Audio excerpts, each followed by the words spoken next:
त्याचे आराध्य दैवत राजे शिवछत्रपती भारतीय राज्यघटनेचे शिल्पकार भारतरत्न विश्वरत्न महामानव बाबासाहेब आंबेडकर ज्यांचं नाव घेताच प्रत्येक तरुणाची छाती दुखावल्याशिवाय राहत नाही असे कर्मवीर छत्रपती संभाजी महाराज, आरक्षणाची जनक महर्षी शाहू महाराज, साहित्यरत्न लोकशाहीर अण्णाभाऊ साठे ज्यांनी शिक्षणाची ज्ञानगंगा तुमच्या आणि आमच्या घरापर्यंत पोहोचवली असे क्रांतीसूर्य महात्मा ज्योतिराव फुले, सावित्रीबाई फुले, माता जिजाई, माता रमाई, पुण्यश्लोक अहिल्यादेवी होळकर, जगद्गुरु संत श्रेष्ठ तुकाराम महाराज, संत गाडगे महाराज, राष्ट्रसंत तुकडोजी महाराज, संत ज्ञानेश्वर महाराज अशा सर्व थोर महापुरुषांना विचार मांडताना संतांना मी प्रथमतः श्रेयस शिंदे निवार्त वंदन करतो.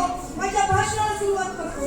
भारतीय स्वातंत्र्य लढ्याचा इतिहास जेव्हा जेव्हा लिहिला जाईल तेव्हा तेव्हा लोकमान्य टिळकांचे नाव सर्वप्रथम आणि अत्यंत अभिमानाने घेतलं जाईल. स्वराज्य हा माझा जन्मसिद्ध हक्क आहे. तो मी संपूर्ण भारत देश हुरपळत होता. जनतेच्या मनात भीती होती, निराशा होती. तेव्हा लोकमान्य टिळकांनी मराठा आणि केसरी या वृत्तपत्रातून इंग्रजांच्या अन्यायाचा पर्दाफाश केला. त्यांच्या लेखणीने लाखो भारतीयांच्या मनात स्वातंत्र्याची चळवळ उभारली.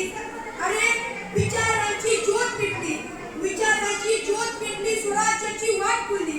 विचारांची ज्योत पेटली, स्वराज्याची वाट खुलली. टिळकांच्या तेजस्वी विचाराने माझी भारतभूमी धन्य झाली. टिळकांच्या तेजस्वी विचाराने माझी भारतभूमी धन्य झाली. लोकमान्य टिळकांनी सार्वजनिक गणेशोत्सव आणि शिवजयंती उत्सव सुरू केले.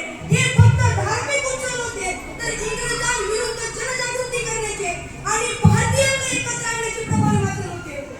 मंडालेच्या देशातला तरी ते संकटापुढे झुकले नाही, तरी पण ते संकटापुढे झुकले नाही. आज आपण मुक्त भारतात शिक्षण घेतो, आपले विचार निर्भयपणे मांडतो. हे फक्त टिळकांसारख्या काही समाज सुधारकांमुळेच, फक्त हे त्यांच्या त्यागामुळे शक्य आहे. असे थोर समाज सुधारक, राष्ट्रनेता, स्वराज्यवादी, क्रांतिकारक जननेते लोकमान्य झाला. आणि जग सोडून गेले तरी विचार अमर झाली. जग सोडून गेले, विचार अमर झाली. टिळक जरी नसले तरी स्वराज्याचे विचार अजरामर झाली. टिळक जरी नसले तरी स्वराज्याचे विचार अजरामर झाली. धन्यवाद. जय हिंद.